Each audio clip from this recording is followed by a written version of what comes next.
आज आम्ही घेटे कोचिंग क्लासेसचे सर्व विद्यार्थी आज येथे वाळूज येथील जिल्हा परिषद जी शाळा आहे इथे आज आम्हाला असे सांगण्यात आले की आज इथे निबंध स्पर्धा, रांगोळी स्पर्धा, चित्रकला स्पर्धा ही होणार आहे. तर मग आमच्या सरांनी आम्हाला सांगितले की इथं स्पर्धा होणार आहे. मग सरांचं ऐकून आज रविवार असल्या कारणामुळे सुट्टीच्या दिवशी आमच्या सरांनी आम्हाला सांगितले की बा जा तुम्ही त्या शाळेमध्ये आणि तिथे निबंधची स्पर्धा होणार आहे, चित्रकलेची स्पर्धा. तर तुमच्याकडे जे पण म्हणजे तुम्ही जर का तुमचा छंद असेल चित्रकलेचा किंवा निबंधाचा, जर का तुमचं आकलन कृती ही खूप चांगली असेल तर तुम्ही तिथे भाग घेऊ शकतात.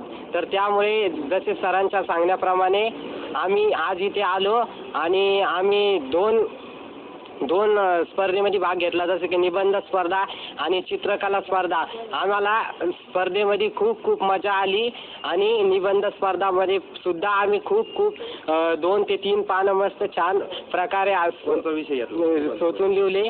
2 विषय होते आम्हाला, पर्यावरण काळाची गरज आणि एक मी कोरोना बोलतोय. तर मी पर्यावरण काळाची गरज हा विषय घेतला कारण आता सध्या वाढत्या लोकसंख्येमुळे पर्यावरणाला खूप हानी होत आहे.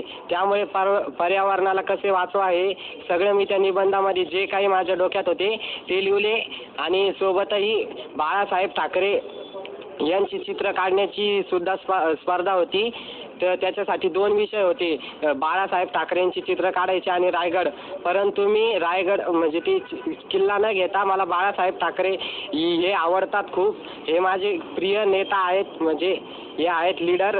त्यामुळे मग मी त्यांचीच जमो या ना जमो काही का होता होईना मी त्यांचे चित्र काढले.